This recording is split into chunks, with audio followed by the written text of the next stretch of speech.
So, ladies and gentlemen, thanks for joining us for this chat room session. If you're looking for the rebuilding of aviation industry from the ground up, you're in the right place. I know it's sometimes a bit challenging to navigate the platform if you're just getting into it, but I want to start with a quick round of introductions with my guests today. And I'll start by introducing myself. My name is Curtis Grad. I'm the partner and president CEO of Modalis Infrastructure Partners, and I'm joined today by Filipe Reis, based in Miami. Filipe is with IATA, Regional Director Airport Passenger Service and Cargo, as well as Security for the Americas. So you big title and big portfolio. And also we have Lorenzo di Loreto from Munich International Airport, VP Business Development and Service Delivery. And I think the tricky part of that title is the service delivery is a pretty wide open job description, and it seems it's also keeping you very busy, Lorenzo. So, it is basically. Yeah. Just let me elaborate on that. Service delivery for us is project management. Basically, what we have done is to combine the fact that we get contracts, and then we need to deliver against those contracts. We need to deliver in favor of the obligations that we have. So we have combined the two parts together, getting business, but also delivering projects. Yeah. And that's an important distinction. We've seen a lot of businesses and companies where the business development is completely disconnected from the delivery part, and that comes with its own peril as well. Filipe, maybe before we get into the agenda, it'd be helpful for people to know what your mandate is, within IATA, and then we can get into the actual topic. Sure. Thanks, Curtis, and hi everybody. Well, IATA is the International Association of Airlines, and our mandate specifically on the airport environment here in the Americas, which covers from Canada all the way south to Chile and Argentina, is to look at every angle of the operation at an airport. So it's around infrastructure, the design, the financing, but also the operation of it per se, which is technology, which is security, which is processes, which is facilitation, for all of those aspects. So everything that goes into the operation of an airport, that's what we are aiming at, working together with our partners, the airlines and the airports and so on, the different stakeholders at government level to help promote and facilitate. Okay, great. And, I think this particular session, and including both the airline and airport perspective, is important, and having the two of you as guests, I think we can examine this pretty closely. And, Filipe, you and I have had these conversations in the past about, and this was well before the COVID crisis, that airports and airlines need to start working on solutions together. And we share a passenger, we share a client in the passenger, and frankly, we have to be working together rather than competing against each other for the same desired end. So we'll be walking through a few discussion points, but really this is meant to be an open dialogue. But for the sake of guiding the conversation, we've laid out a few points that we'd like to touch on, laying the foundations for what a resilient future will look like as we rebound from COVID-19, as well as talking about this airline airport collaboration aspect, and then finally we'll open it up for discussion. But also, if there are questions as we're getting into the session, we'll be keeping an eye on the chat, and if there's an opportunity to bring in some questions as we're onto the topics, please indicate in your question that you'd like to come on stage. It would be ideal if you're willing to come in on the video stream and have a live discussion. So in your questions as we're going through, indicate if you'd like to be brought in live on the discussion. So with that, we'll move into the first sort of topic of discussion. And in preparation for this, we had, Lorenzo and Filipe, we talked about this idea of how do we build back better, and how do we, not just get through this crisis and come out the other side, but how do we get ready and not run into the same problems again?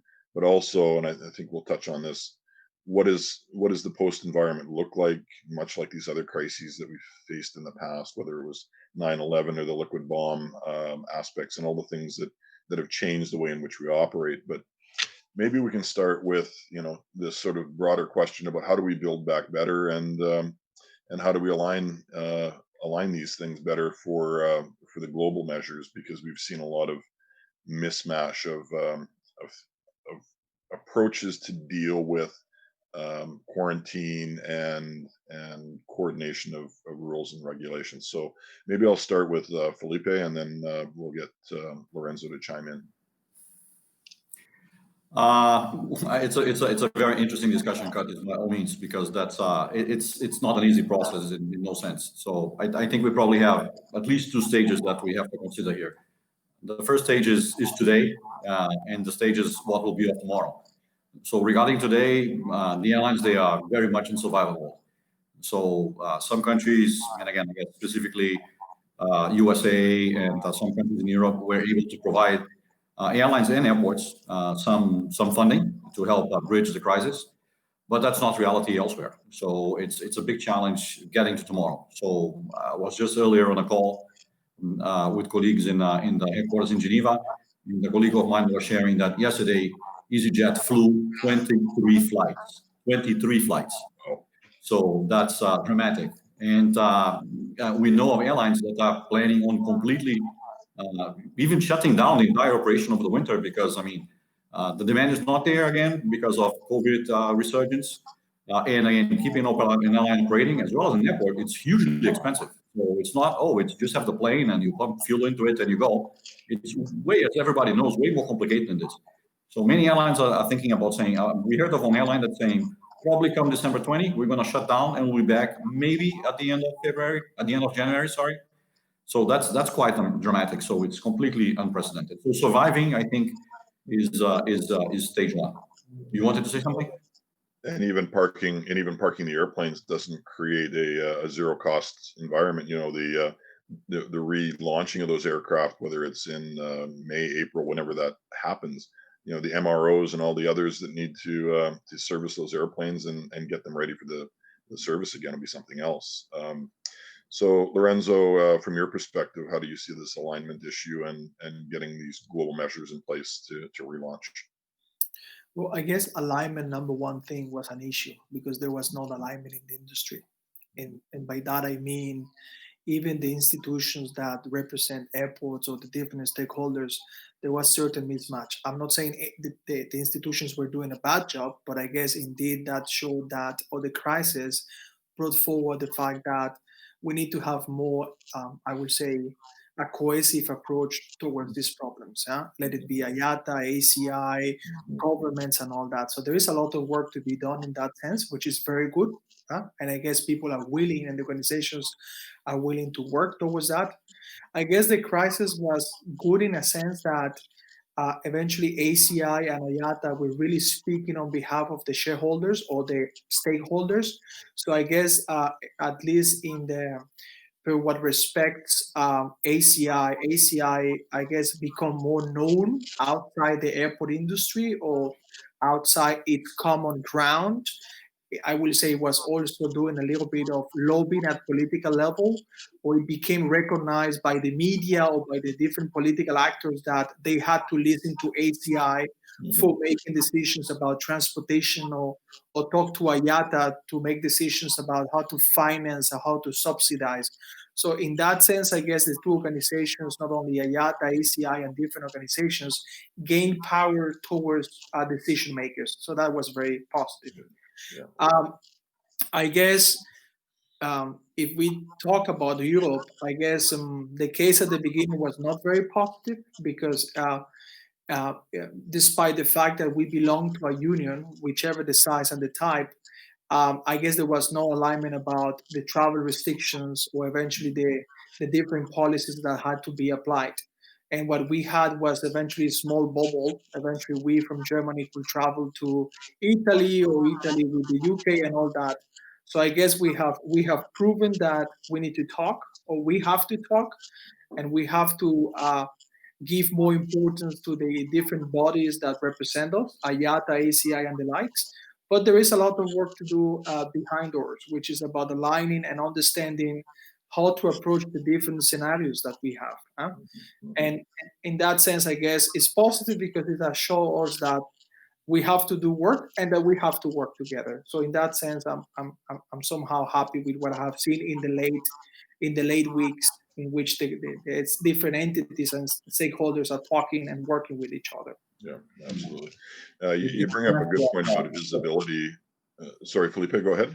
No, I just wanted to add something here to Lorenzo to show, I mean, one of the complexities that we are dealing with, because our industry is not used to deal with health issues that often. So yeah, we had SARS back then and we had MERS, but it was very localized. So this is a global pandemic. So it's not something that the stakeholder group we have to engage now is completely different.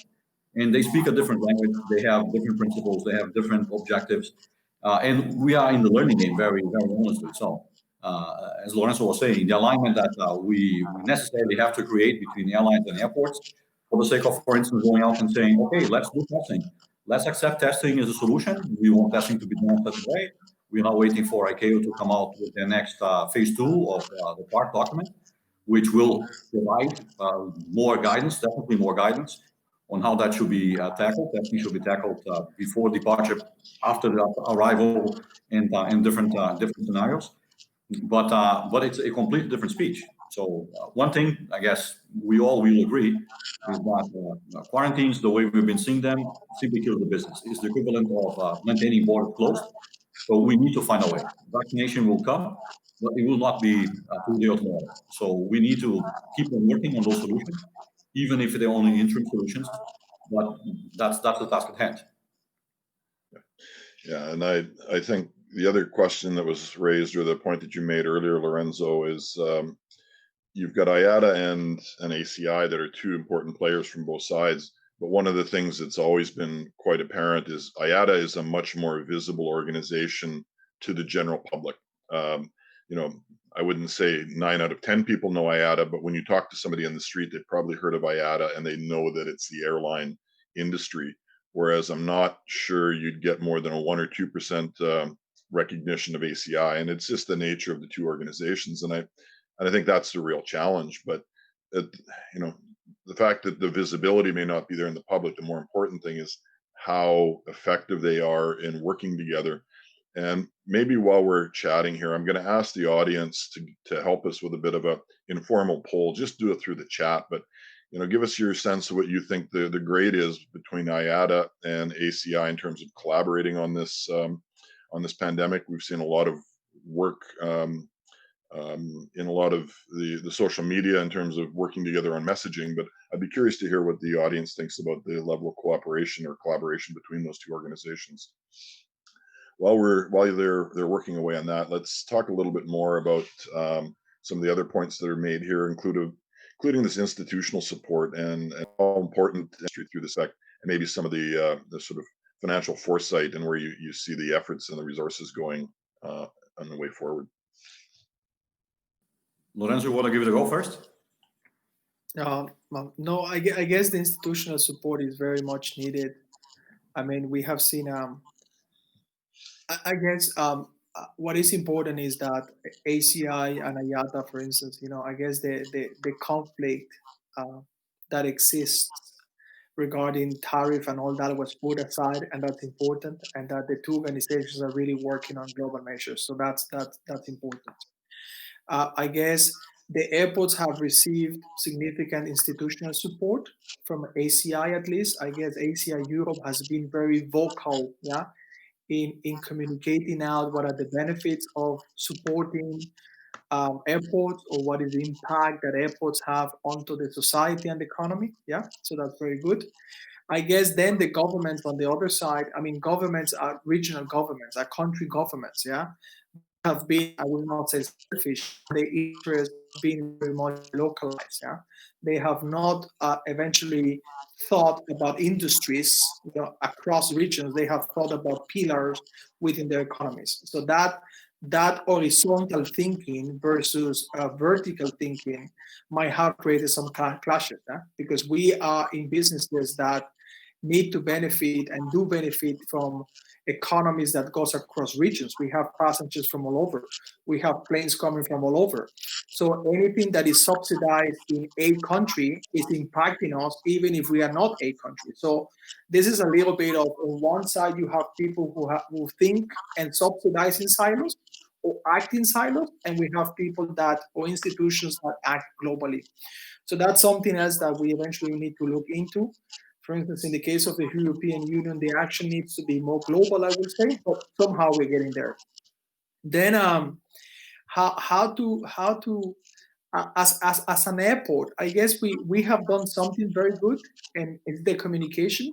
I guess the communication that airports have undertaken is more B2C, I will say, more like a product, more like a soda. Yeah.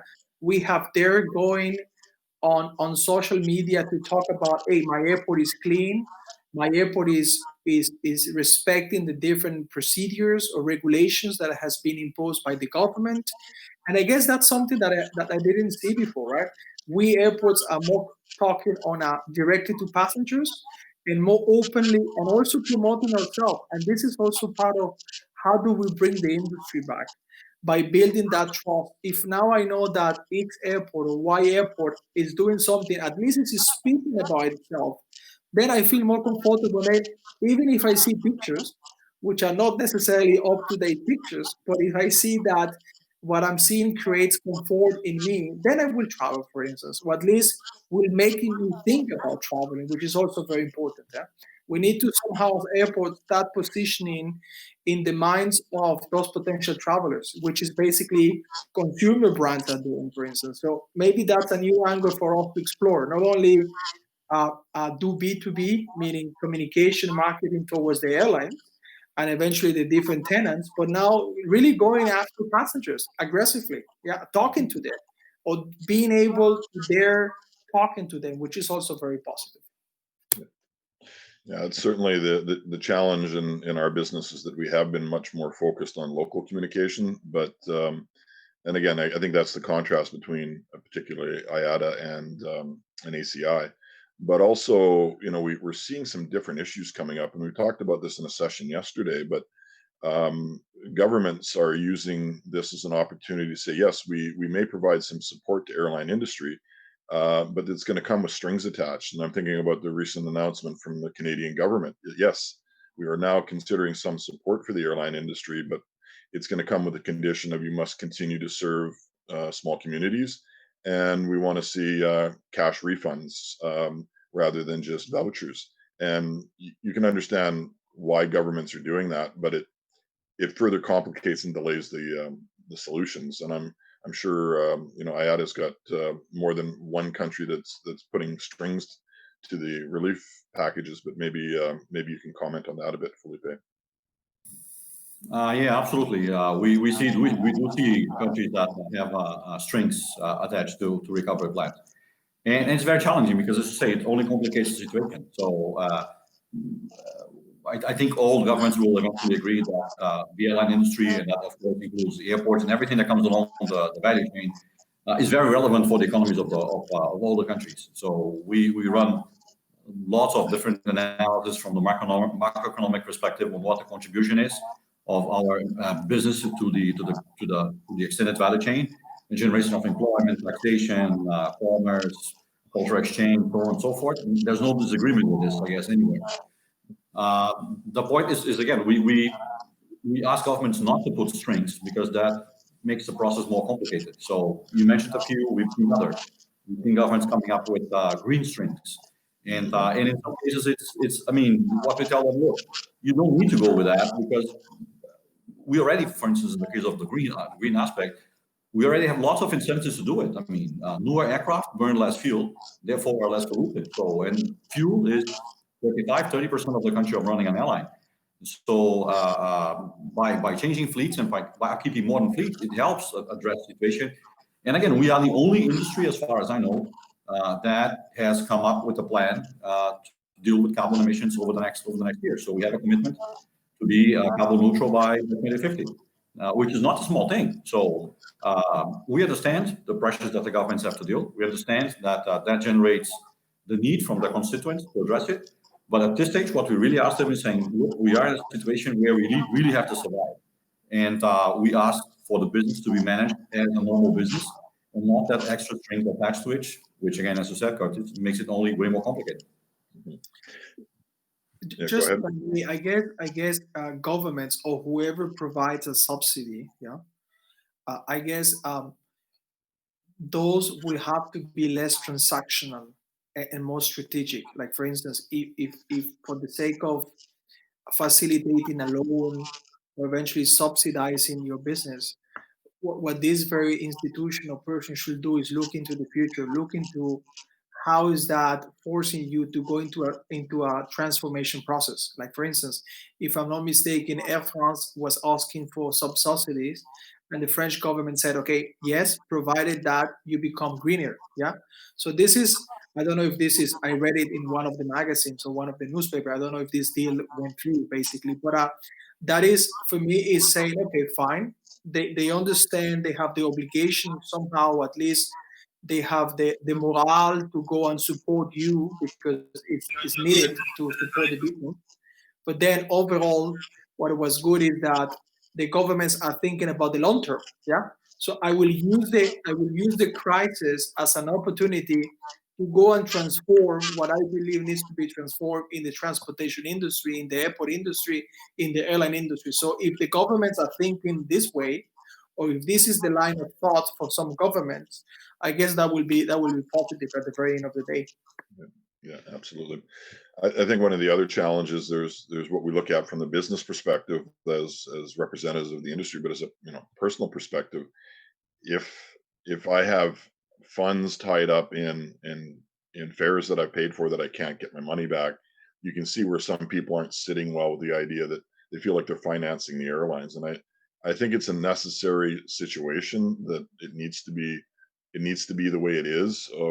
But I think it'll be interesting to see how the airlines reward the loyalty of their customers to sit by and wait for the business to return, because I think the big concern about consumers is that some of the airlines that they're holding credits with may not be there after the dust settles, or they can't afford to fly right now. So um, I'll leave that exploration to the end, but I think there is this real sort of balancing act between consumer interests and making sure we have an industry that can fly and that is viable once we get out the other side of this crisis. Maybe just to wrap up this part of the discussion, Lorenzo, do you have any thoughts on the sort of business continuity programs and how they're going to be reflected in not only the current situation but going forward? I guess at the very beginning we were talking about alignment, making sure that we are on the same page, or we work under, or we abide to the same protocols. I guess some airports in the Middle East and a couple of airports in India, for instance, they have been very proactive, or I say avant-garde, so to say, in getting the airport certified against ISO 23000, which is basically business continuity management, which at the very end of the day is, if disaster happens, how do I react to that? And by this I don't mean airport emergency plan. Of those we have millions. This is much more like an organization. How do you prevent disasters, and how do you react to disasters? Disasters which are not necessarily a crash. It could be a financial disaster. It could be a health disaster and the like. So maybe if we're thinking about alignment, maybe as we did for ISO 9000, ISO 18001 and the likes, yeah. Eventually, it is time also to certify airports against the disruption, yeah. And I guess the business continuity management programs, I mean, it could be ISO 23000, whatever, yeah. I guess that could be a way of moving forward, although that one also covers ICT disaster recovery. So maybe it is for ACI, for IATA, just to make use of the foundations by that ISO, and eventually on that build something which is more industry specific. But that could be a way of saying, okay, I know all these airports, I know all these airlines, the baseline is the same. They will act alike, more or less, if a disaster occurs or not. Okay, great. Before we move on, we do have a question. Rodolfo Echeverria from KPMG, based in Santiago, has a question, and I'm actually going to try to invite him in to take the question, and if not, I'll read it out. But just give me 2 seconds to see if I can get him on stage. I know Rodolfo's not shy, so. I am not. There we go. So Rodolfo, you can express your question better than myself. So no, it's more than a question, was a comment. I've seen the points that they have been brought it up as have been very good. The issue, the coordination between ACI, IATA, I've seen through ICAO and other organizations, OMS, and so on. I don't remember in English the acronym, but the issue, my point, and Lorenzo mentioned, is lack of the government to see this in a systemic way. And the way that it's not only the airlines and not only the airport, it's the economy, it's the passengers, it's the tourism. So they said there is no resources to pay subsidies. But if you really look at the true value, the positive externality, those subsidies will be easily being funded. Obviously, you need to do the exercise country by country basis, obviously, because not all the country. We are facing LATAM many issues with the social unrest. We have political debacle, Peru, Chile with the social unrest, Ecuador, and so on. So it's very challenging today politically to say we will subsidize the airport, we will subsidize the airlines. You saw LATAM was let go, go and fix your problem yourself. And that there haven't been much support from government. So that it was more than a question, it's a comment. The government need to be the last lender resort, as usually we said. And Filipe, we have discussed this in the past as well. Yeah, certainly that's a good point, Rodolfo. There's a lot more going on than just a pandemic. There's the social and political impacts of this crisis and other things that were already going on. So it's not just a simple binary decision whether they're going to support these industries or not. And airlines seem to be easier to consider because that's been something traditional in the past, but not many airports have been considered for state support, certainly the private ones. So that's a different story. Rodolfo, thanks for that. Thank you. Sure we'll have some other Good to questions. see you guys. While we're getting set for the next set of questions or comments here, I will ask Lorenzo, maybe you can give us your thoughts around the lessons learned and get us sort of started on that train of thought. I guess lessons is that we need to talk to each other. We need global measures, and we need a stronger ACI. I guess I cannot speak on behalf of IATA or airlines. This is what I do.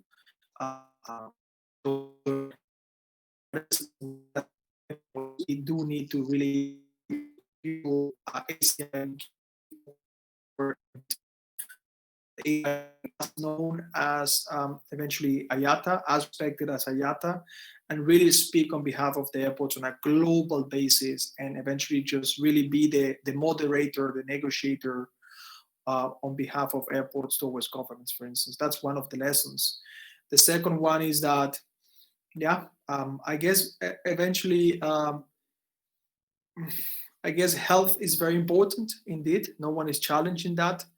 I guess we need to eventually have better protocols as to how to assess a health situation. I guess things cannot be called pandemic on day one. I guess it is a pandemic, but eventually we need a better oversight on that.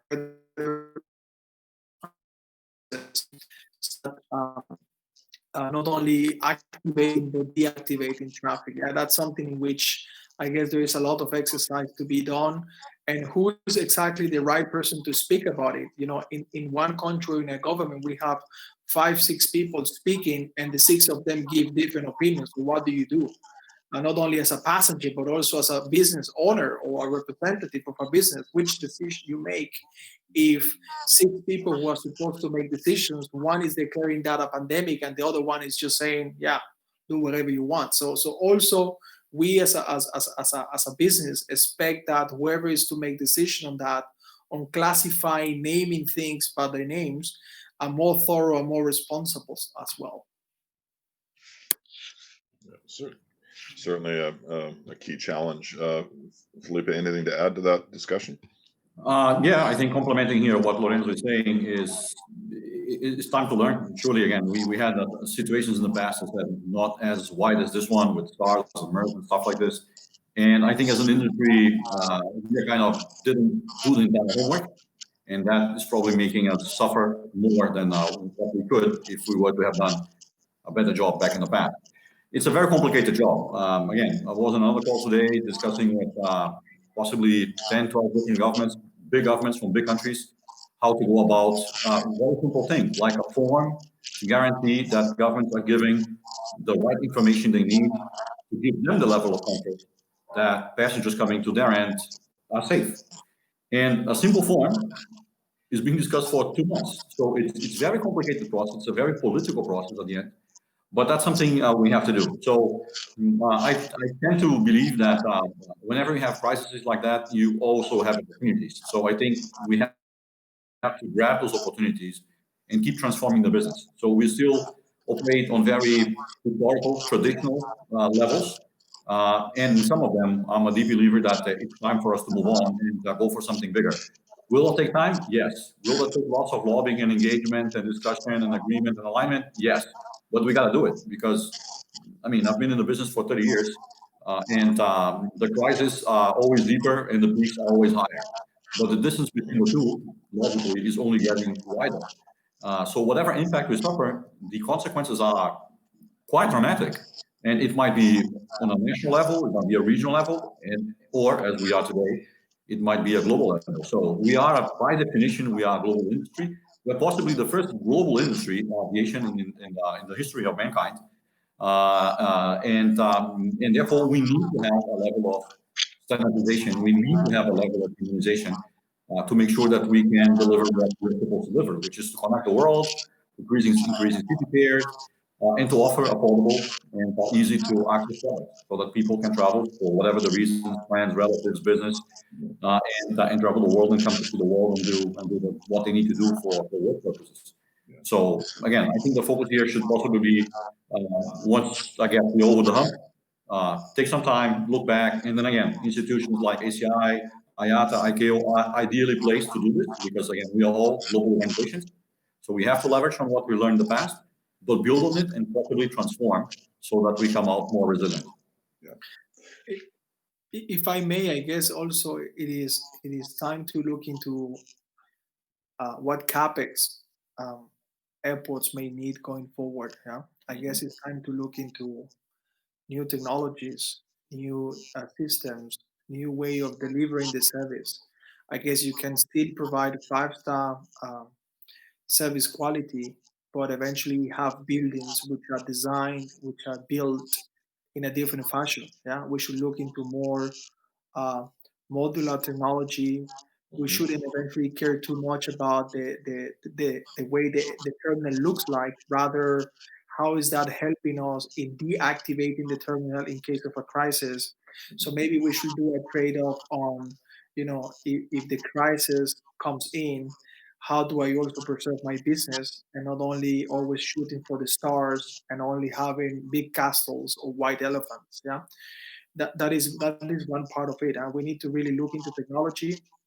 And I guess this has also pushed the different technology provider or ICT technology providers to really think out of the box. Yeah, we really need to have eventually airports where no one is touching a thing, for instance. Yeah, or people do not have access to or are not exposed to others. That will change the size of airports as well. So there is a lot of thoughts to be developed there. I guess it might be a very interesting time for designers, for planners. I'm not, but I guess for them it will be a very interesting time to think about those. A third item could be that for real now we know that traffic forecasts do not work.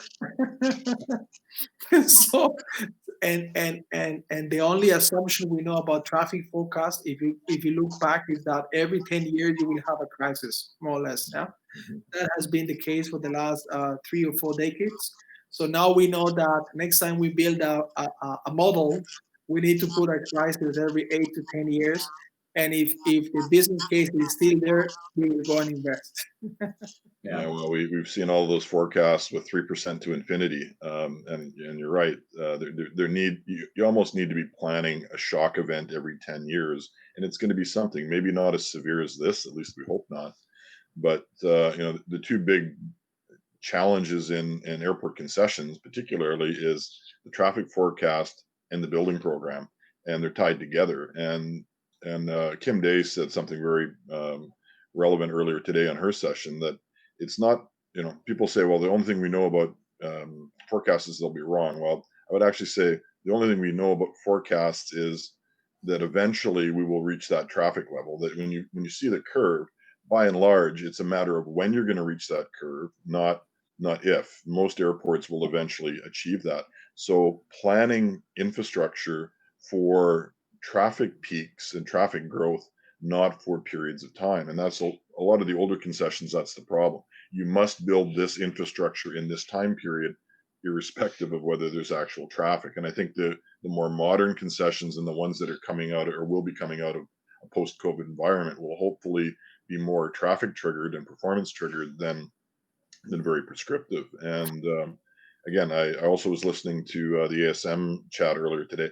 I would not want to be a forecaster today, but you're talking scenarios versus forecast, but it all ties together, and all these points that are on the screen now, they all kind of lead down to that aspect of a modular building. And I not going to name names, but there's a lot of projects I worked with where these were monumental buildings that you couldn't adapt. The ones that were pre-engineered envelopes that you could move things around in, whether it's 9/11 or the liquid bomb threat and all the other things that came out of it, and this crisis and others, the buildings that were flexible were the ones that made the adjustment. Those that were made as monuments, and again, we talked about this in our session yesterday.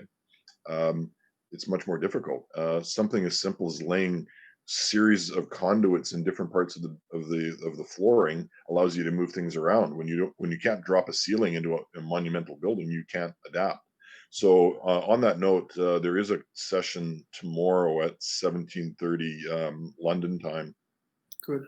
On this very issue of planning for the future, and one of our senior planners, Peter Bianconi, will be leading that conversation tomorrow. So if you're interested in that topic, tune in. Let's move on to the final sort of list of ideas, and then we can open it up for a little bit more discussion as well with the audience. The sort of premise here in this conversation is around how is this crisis going to set the scene for cooperation? And a little bit of tension is okay. It forces people to think and move beyond sort of the rigid ideas. And this crisis is certainly creating a more open dialogue and open minds, I would hope. But maybe we can start by talking a little bit about what this rebuilding process is going to look like, and what role, I know we touched on it a little bit, but what role should the governments play in this recovery? Some are looking at nationalizing, some are looking at subsidy, but it's a bit of a balancing act. So maybe we can cover those 2 points in one sort of conversation. And Filipe, let's start with you. Okay. Well, it will take talking. That's, I guess, the easiest way to define it. It will take us sitting down, talking to each other. I mean, airlines and airports, and we have a joint objective here, very clearly, which is to engage governments and get them to understand that the dynamics in the business have changed, and we need to adapt to the current. So, I mean, just a minute ago, we were speaking about the modularity and how we keep business going, planning, easy to transform infrastructure. That's not logically in everybody's mind. So again, maybe us, the airlines and the airports, we see it, to us it's a kind of logic, but that's not logic for someone sitting at the government level and doing a concession of an airport, thinking it's a concession of a dam, or a concession of a road, or a concession of whatever facility.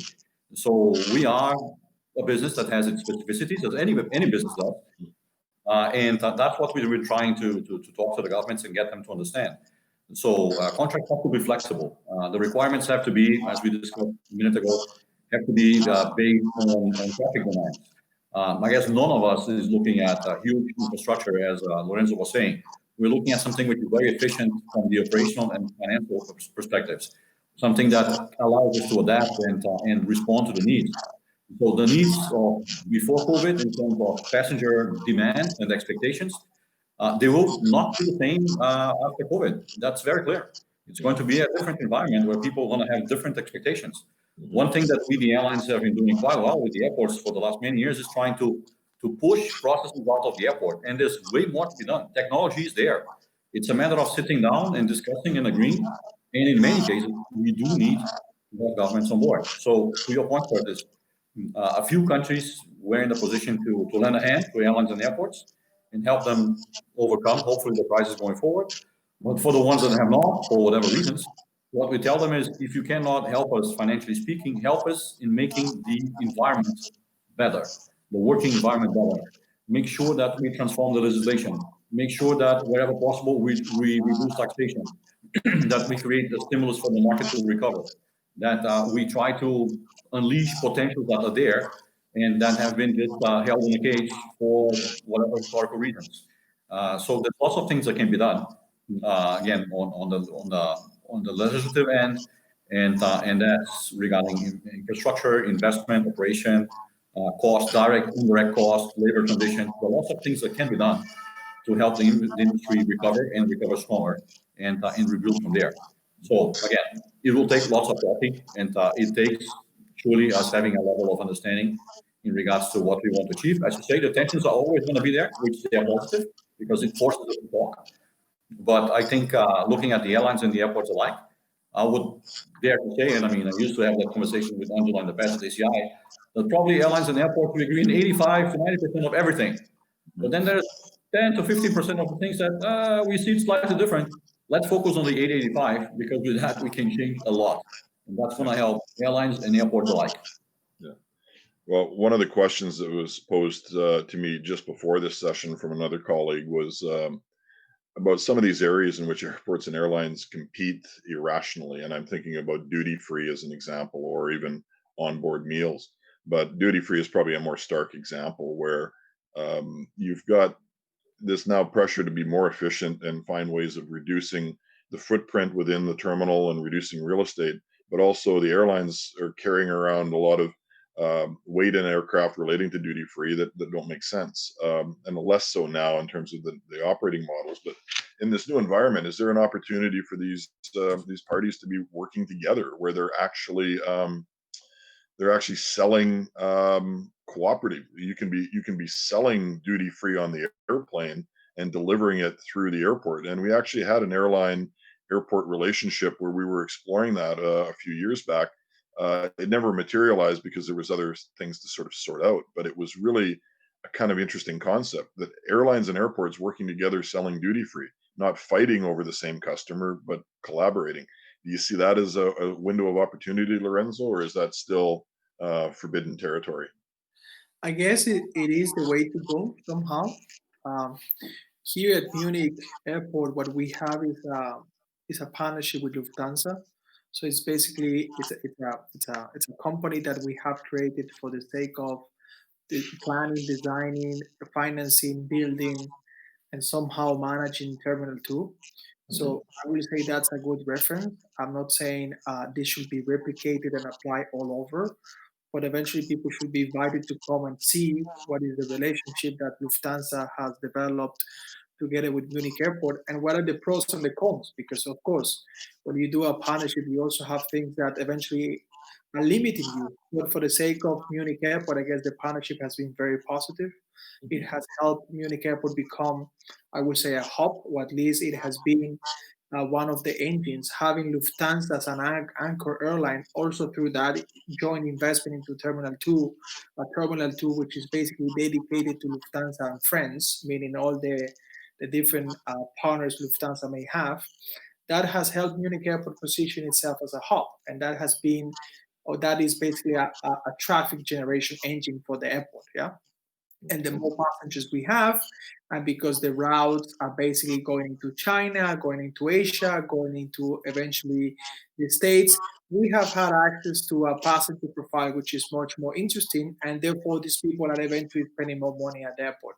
So yes, I guess airlines and airport can get together or eventually develop business together, which is much more than paying the tariff for landing or taking off, for instance. We also see some cases, I don't know if the driver is the same, but I guess cases like Ethiopia or Kenya, and maybe Felipe knows about it, where the governments have initiated, or at least consultants have been hired for looking into the possibility of merging the airport companies together with the airlines. Yeah.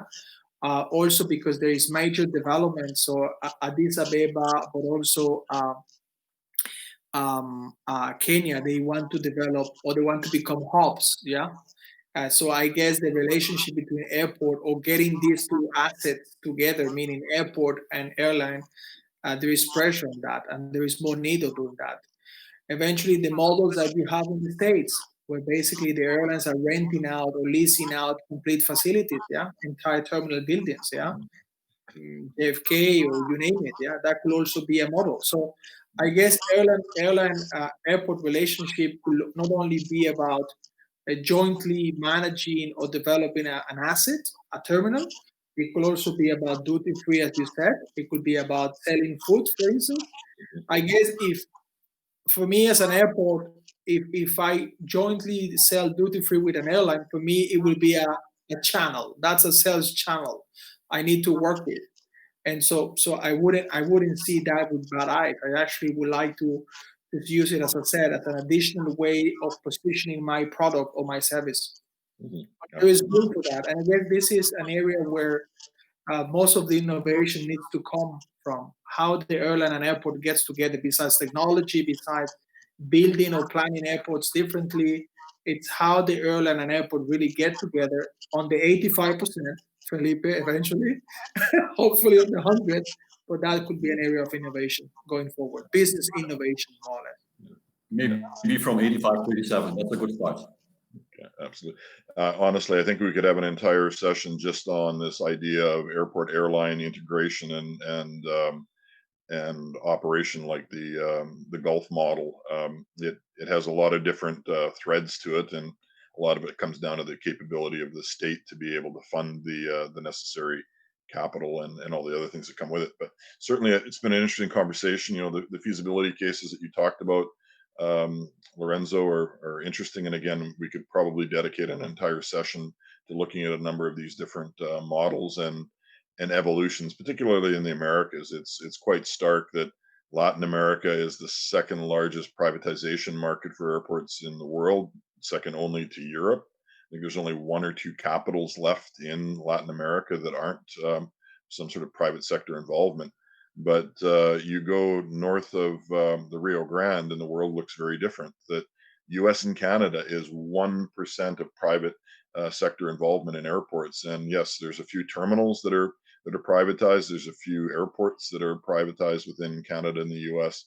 But there's a tremendous opportunity, I think, in the U.S. And there's a demand and need. And in Canada, it's a slightly different situation. But we'll be exploring that a little bit tomorrow in one of our sessions as well. So I won't take the thunder away from David Olivier from ADP and Craig Richmond, the recently retired CEO of Vancouver Airport. But they have two very different perspectives we'll be doing tomorrow. So maybe just one comment like this: it doesn't take privatization to work together, right?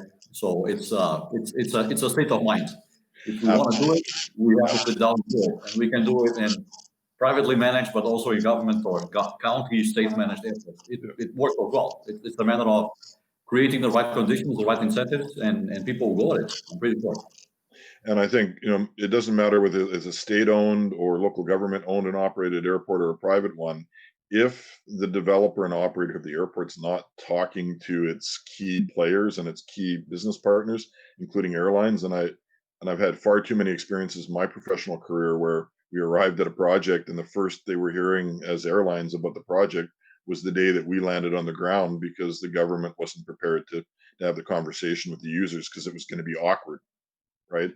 So it's not a great way to start a relationship. And I'm hoping that these new realities, as we're calling them, will create more of an open dialogue and make sure we're building the right things at the right time, and that they're resilient and adaptable. So with that, I think we're running to the end of our time here, and we had a few questions as we got through the process. If there's any more questions while we're just quickly reviewing the schedule here, we'll address those, and then we'll wrap up and let you get back to the next sessions on the main stage.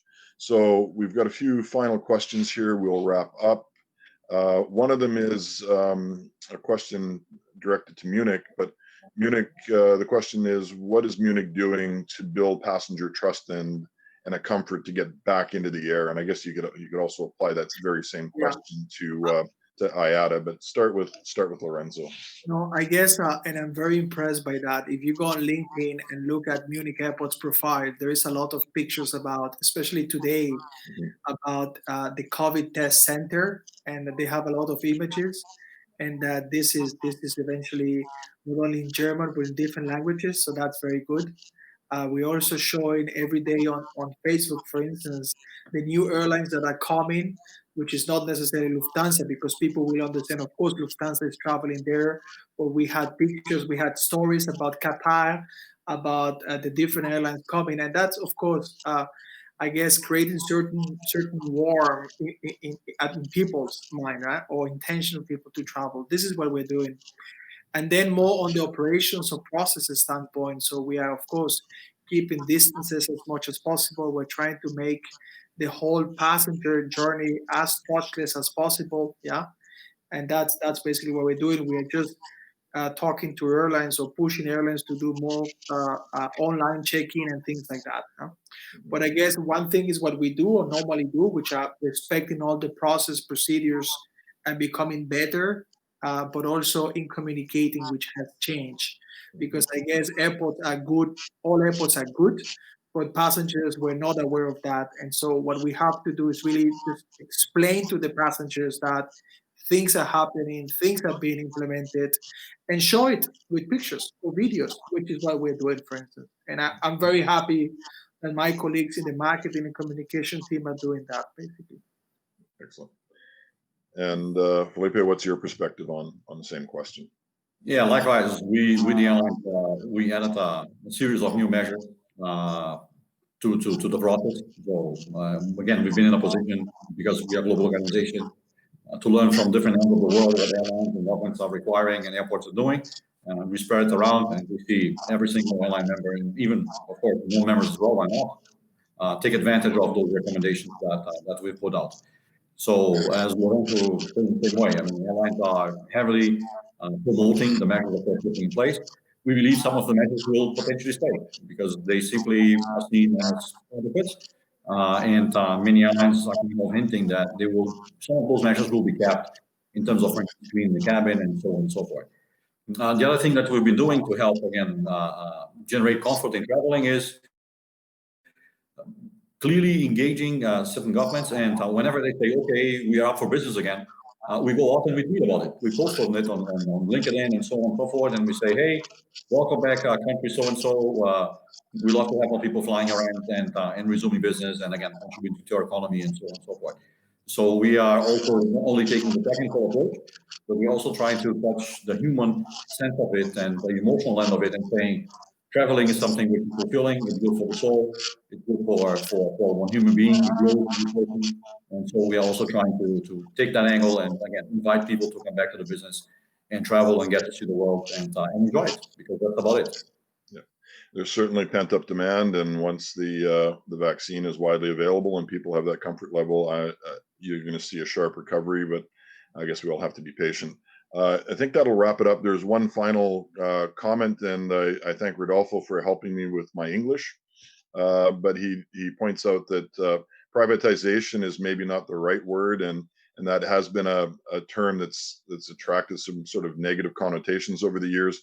We're really talking about private sector participation, collaboration, and working between governments. And the PPP word is used a lot, and it's taken on new meanings thanks to the American government. When you do a search now, it gets people a little bit confused. But in any event, I think it is important. Words matter more now than ever, and finding the right way to engage the public in the conversation, and that it's not an abdication of ownership or responsibility or sovereignty. It's about collaborating and getting the best bang for your buck for airlines, passengers, and governments. So on that note, I do want to thank you both for being on the line with us, and look forward to carrying on the conversation when we can actually see each other in real life. So thank you all, and thanks for those who were tuning in. Bye for now. you.